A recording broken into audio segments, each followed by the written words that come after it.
Hello everybody and welcome back to Odin's movie blog. I am the critic who is a cynic. Hope you're doing well, and today it has been a really long time since I made a video for the channel that was not a live stream, so welcome back. It has been a crazy beginning to the school year, so I'm going to try and make videos as I can, as I am motivated, and as I am physically able to and not completely tired, especially vocally tired from teaching throughout the day.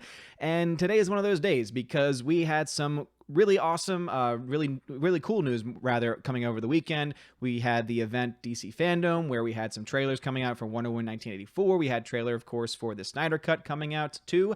And I have thoughts about those trailers that I've talked about a little bit on the stream from last time. So if you want to see my thoughts on that, check out last time's stream.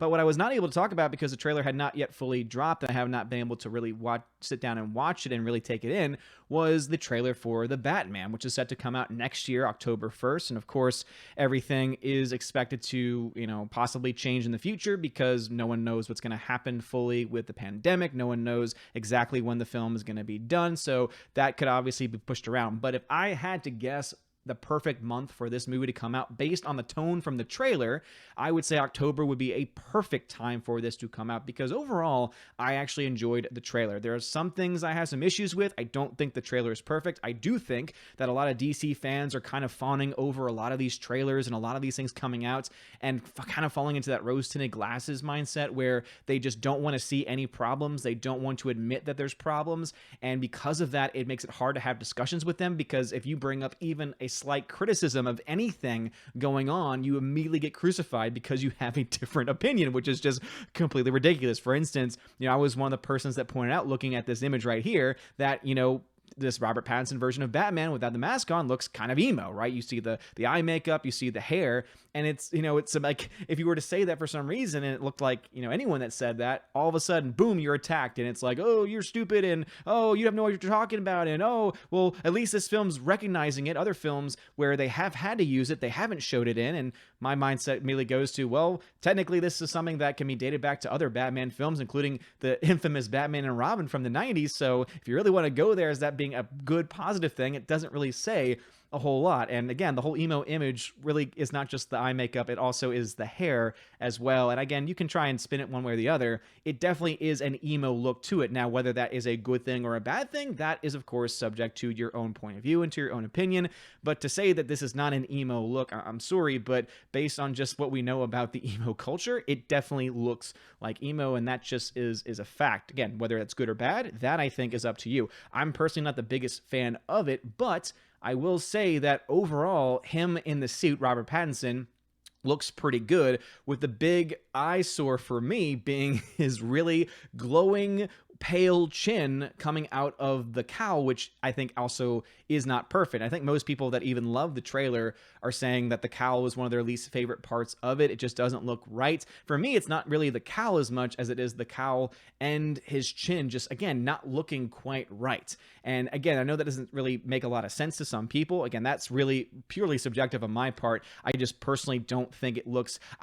looking at everything that we see here, I think that him being a little bit more gruffier would make a lot more sense, because we already have that very dark tone set by the trailer, set in the world that's being built here by Matt Reeves. And so I think him being a little bit gruffier would probably have suited a little bit better. But based on what we have in front of us, I think that there is enough here to be very much excited for, because I think the performances are going to be pretty good. Robert Pattinson's voice for Batman sounds like Batman to me. It definitely sounds better than what I think a lot of people would have expected.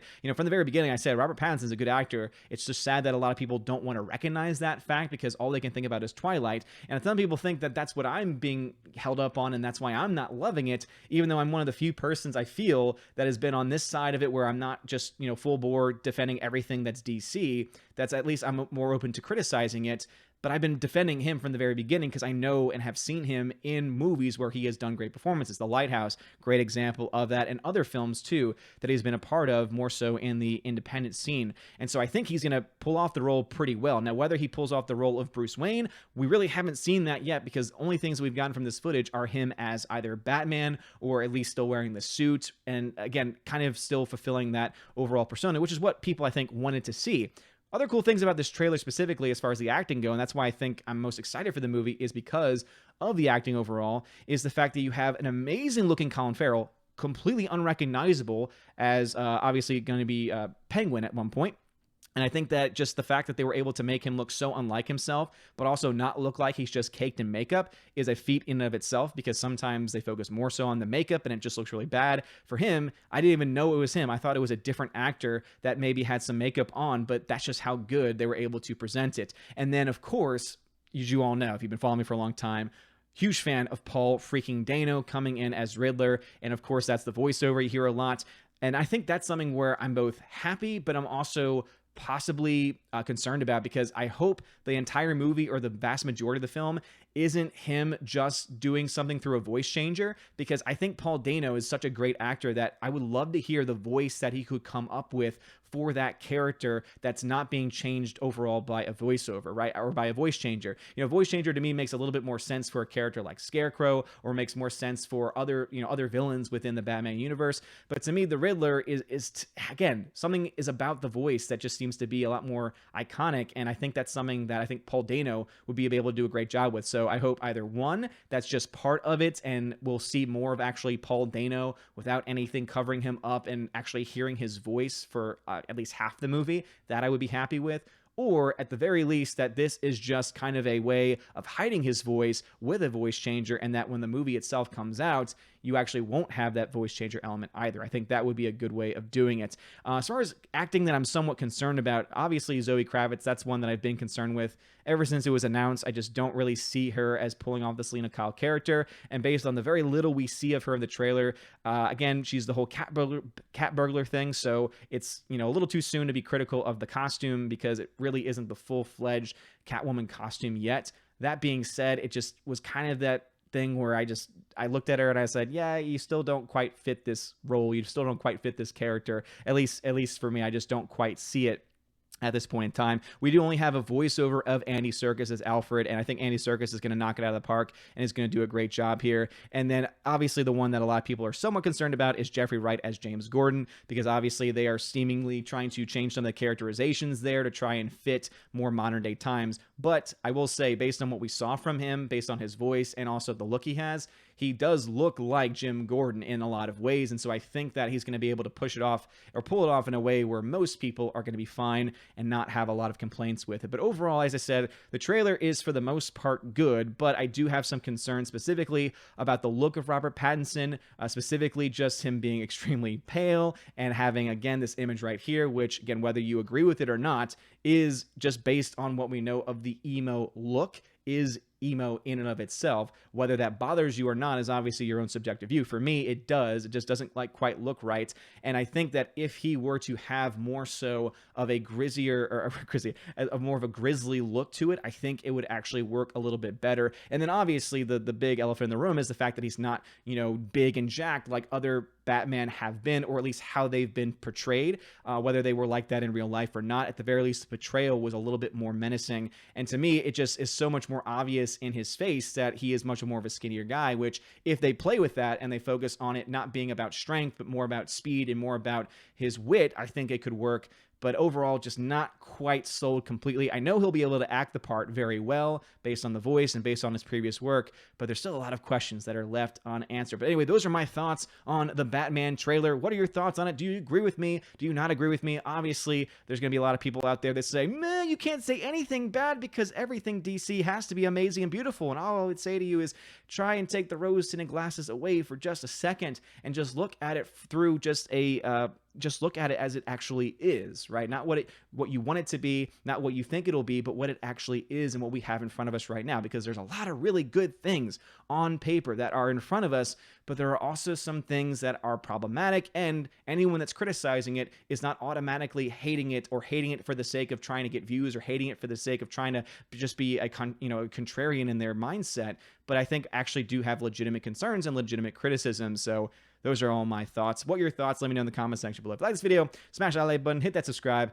It helps me out a lot. You're all amazing and beautiful people. Hope you all have a wonderful day. And as always, God bless. And now a huge shout out to all of my August Patreon and Subscribestar members. Starting on Patreon, Albertus Magnus, animation commentator, Brian P., David Bobrizik, Dion, Divex, Enrique Evangelista, Father Christopher Miller, Hail Father, Father Damian Cook, Frank the Tank and the Shawhan Wiener Dog Clan, Harold Francis, the Hunka Chunky Funky Monkey, Inflamed Wood, It's a Trap Productions, Jason Clark, Jacob Juice, Jeffrey Toon, Jonathan Carney, Kenneth Cameo, Lady T, Laura Story, Mad Mitch Dunaway, Mike Jackson, Mr. Peabody and his evil twin with the beautiful hair, On to June, Orange Hat Reviews, Out of Step with Reality, Riff Magos, Rosetta Allen, Steve Glasker, Teresa Martin, Theodore Bendon, Tina Bojan, and Tina B., my Valkyrie and Empress of the Universe. Thank you so much for supporting me on Patreon. And also, shout out to my Subscribestar peeps, Stand For, John B., Perpetual Punster, Robert Revo, Mr. Roy, Glinzer, Darkstar57, J. Alex McCarthy Jr., US 888209 Fast, Dean Heiss, Harold Francis, J-Rod the Beer Guru, Nebadon G. Adams, and ZK Man, and Outpost Dyer. Thank you all so very much for supporting me this month. You guys are freaking awesome. If you want your name shouted out at the end of every single video and live stream, and also if you want to have access to special perks like giveaways and an exclusive podcast that I do with fellow YouTuber John the Flick Pig Flickinger, please check out Patreon, Subscribestar, and YouTube memberships in the links below. You guys are all awesome. I love you to death. Have a wonderful day, and as always, God bless.